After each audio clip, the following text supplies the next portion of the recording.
Xin chào các bạn. Thế giới có một câu nói kinh điển, đừng bao giờ nghe Trung Quốc nói, mà hãy xem cách họ làm. Chúng ta đã từng chứng kiến họ chia đôi sa mạc chết để đạt đường ray, hay bứng cả ngọn núi để xây cao tốc. Nhưng hôm nay, nhân loại lại đang phải lắc đầu ngao ngán trước một nghịch lý điên rồ chưa từng có của Trung Quốc. Hãy nhìn vào hòn đảo bê tông trị giá hàng chục tỷ đô la này.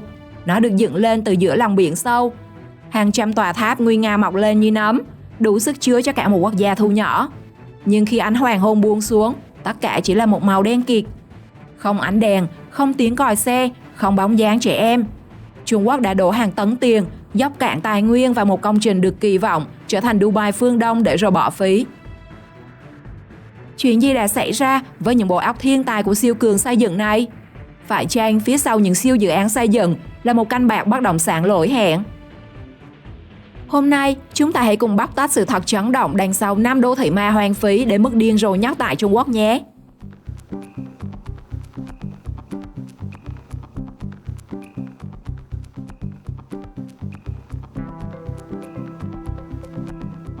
Đảo Hải Hoa, canh bạc tỷ đô chìm giữa biển. Đứng đầu danh sách là đảo Hải Hoa, một kỳ quan nhân tạo mang hình dáng một đóa hoa khổng lồ nở rộ giữa biển Hainan. Quy mô của siêu dự án này khiến bất kỳ kỹ sư nào trên thế giới cũng phải ngã mũ. Tập đoàn Evergrande đã vung ra khoản tiền kỷ lục lên tới 24 tỷ đô la Mỹ, khoảng 600.000 tỷ đồng, đổ hàng chục triệu tấn đất đá xuống lòng đại dương để tạo nên một hòn đảo rộng gấp rưỡi quốc đảo Monaco. Mục tiêu của họ cực kỳ tham vọng, biến nơi đây thành Dubai của phương Đông, với 394 tòa đại chung cư, đủ sức chứa cả một quốc gia thu nhỏ. Thế nhưng canh bạc điên rồ này nhanh chóng thất bại khi cuộc khủng hoảng bất động sản của Evergrande bùng nổ vào năm 2021. Hòn đảo giờ đây rơi vào trạng thái hoang vắng đến lạnh người. Bạn có thể đi bộ suốt 6 cây số quanh đảo dưới trời mưa bão mà không nghe thấy một tiếng động nào ngoài tiếng sóng biển đập vào đê chắn. Sự hoang tàn ở đây không phải là những đống đổ nát, mà là một thị trấn ma kiểu mới đầy nghịch lý. Điện đường vẫn sáng, các chuỗi cửa hàng như KFC, siêu thị vẫn mở cửa, cây cối vẫn được cắt tỉa mỗi ngày, nhưng tuyệt nhiên không một bóng dáng trẻ nhỏ và cực kỳ ít người ở. Vì nguồn cung quá dư thừa, giá thuê một căn hộ tiện nghi ở đây đã chạm đáy, rẻ đến mức giật mình, chỉ từ 50 đến 70 đô la một tháng, hơn 1 triệu đồng tiền Việt. Hàng nghìn căn hộ cao cấp có tầm ảnh hưởng hướng biển tuyệt đẹp, giờ đây chỉ để ngắm dòng bão, khiến đảo Hải Hoa trở thành một trong những công trình phí phạm tài nguyên lớn nhất hành tinh.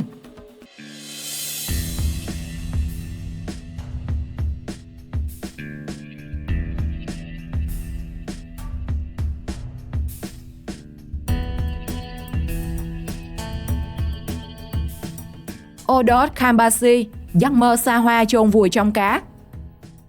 Nếu đảo Hải Hoa là một bài toán sai về vị trí, thì Odot Kambasi tại vùng Nội Mông lại là nơi ẩn chứa một trong những bí ẩn lớn nhất của nền kinh tế Trung Quốc.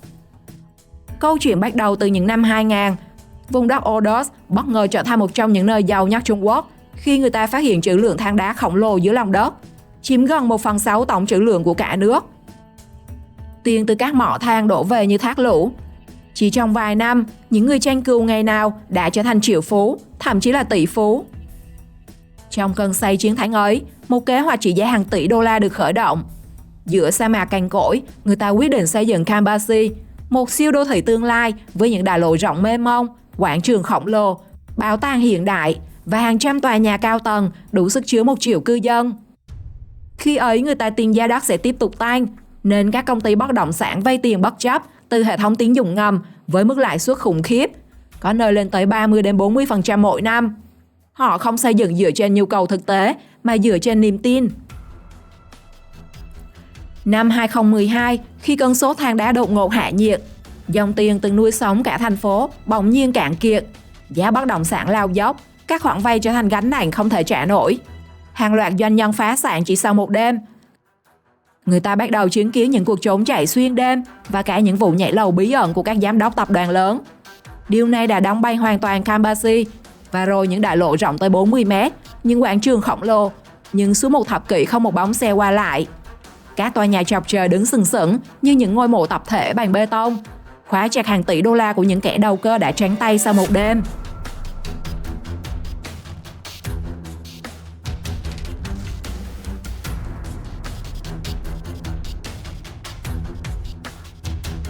Thiên đô thành, giấc mơ châu Âu giữa lòng Trung Quốc. Nếu hai địa danh trước là những canh bạc lỗi về dòng tiền, thì Thiên đô thành tại tỉnh Chiết Giang lại là một công trình minh chứng cho một dã tâm kinh tế rất Trung Hoa. Năm 2007, giữa tỉnh Chiết Giang, một dự án kỳ lạ bắt đầu mọc lên từ mặt đất.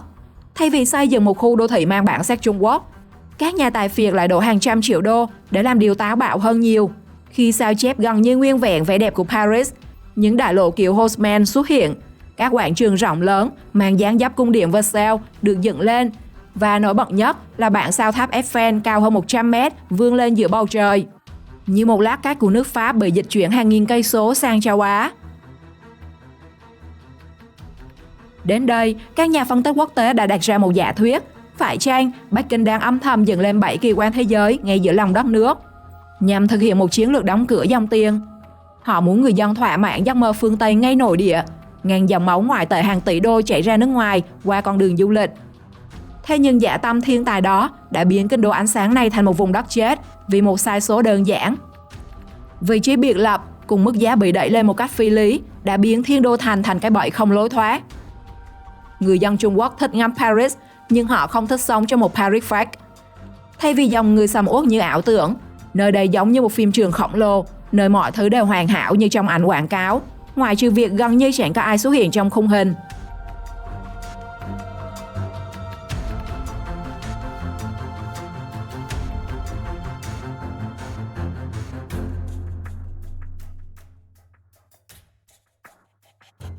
Ujapu, Thiên Tân, Manhattan Ma và giấc mộng tỷ đô tan vỡ. Nếu Thiên đô thành là một Paris lỗi hẹn, thì khu tài chính Ujapu tại Thiên Tân lại là hiện thân của một tham vọng địa chính trị khủng khiếp hơn rất nhiều. Được khởi công vào năm 2009, với tổng số vốn đầu tư lên tới 32 tỷ đô la Mỹ, khoảng 800.000 tỷ Việt Nam. Các nhà hoạch định Trung Quốc đã vẽ ra một bản thiết kế điên rồ. Họ muốn biến bán đảo Ujapu thành Manhattan của phương Đông. Một Wall Street phiên bản Trung Quốc đủ sức cạnh tranh với New York, London hay Hồng Kông. Họ sao chép y nguyên cấu trúc đường chân trời của New York, dựng lên hàng loạt tòa tháp chọc trời xé toạc tầng mây, mô phỏng cả trung tâm Rockefeller và Lincoln danh tiếng. Mục tiêu ban đầu là thu hút hơn 300.000 chuyên gia tài chính hàng đầu đến làm việc. Nhưng điều gì đã bóp nghẹt giấc mơ Wall Street này? Câu trả lời nằm ở một sai số vật lý kinh điển và mô hình tài chính bán Ponzi đầy nguy hiểm. Giới chuyên gia đã đặt ra một giả thuyết chấn động. Ujapu thực chất là một dự án chính trị vội vã, được thúc đẩy bằng dòng vốn vay nợ siêu tốc để lấy thành tích. Các nhà phát triển bất động sản đã vay mượn điên cuồng từ ngân hàng nhà nước để trả nợ cũ bằng nợ mới, xây dựng bất chấp vì thị trường đã bão hòa. Tệ hơn, khu tài chính này lại được xây trên một vùng đất muối ven biển, chỉ cao hơn mực nước biển vài cm. Hậu quả là khi bong bóng tín dụng vỡ tan, dòng vốn bị siết chặt, các tập đoàn đồng loạt tháo chạy. Ujapu chìm trong sự vắng lặng của 47 siêu tòa văn phòng và khách sạn bị bỏ hoang hoặc xây dở dang. Mỗi khi giông bão hay chiều cường ập đến, Manhattan của Trung Quốc lại ngập trong nước biển, buộc những người bảo vệ hiếm hoi phải cởi giày, sáng quân lội qua những đại lộ triệu đô hoang phế.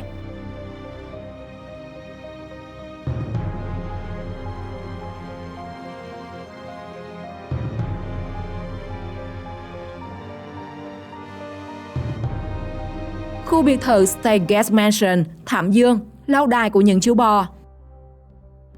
Đây có lẽ là câu chuyện điên rồ và nực cười nhất giữa thành phố Thẩm Dương của Trung Quốc. Khu biệt thự State Gas Mansion được xây dựng với tham vọng trở thành nơi ở dành riêng cho giới siêu giàu. Hơn 260 căn biệt thự phong cách hoàng gia mọc lên như những lâu đài châu Âu giữa vùng đất rộng lớn. Chủ đầu tư tin rằng nơi đây sẽ là biểu tượng của sự thịnh vượng, nơi các doanh nhân và tỷ phú tận hưởng cuộc sống xa hoa bậc nhất. Nhưng thực tế là đi theo một hướng hoàn toàn khác. Khi cơn sốt bất động sản hạ nhiệt và dòng tiền cạn kiệt, dự án rơi vào bế tắc. Chủ đầu tư bỏ cuộc, những căn biệt thự chưa kịp đón chủ nhân đã bị bỏ mặc, và một kịch bản không ai ngờ tới đã diễn ra. Những người nông dân nghèo địa phương đã tiếp quản khu siêu sang này. Họ biến những khoảng sân biệt thự triệu đô thành đất trồng rau, trồng ngô. Những con đường từng được kỳ vọng đón siêu xe nay chỉ còn dấu chân bò và dê. Trong những căn phòng được xây dựng để phục vụ cuộc sống sang trọng, gia súc đi lại tự do và biến nơi đây thành chuồng trú ngụ. Nghe có vẻ hài hước, nhưng đây lại là một thực tế khá buồn, bởi Trung Quốc vẫn còn không ít người dân sống tạm bợ trong các khu ổ chuột tồi tàn. Trong khi đó, dòng tiền khủng lại được đổ vào để xây dựng các khối bê tông rồi bỏ trống. chỉ vì một niềm tin xây lên là sẽ có người mua. Nhưng cuối cùng, khu biệt thự được xây, các tỷ phú lại không xuất hiện, mà chỉ có những chú bò.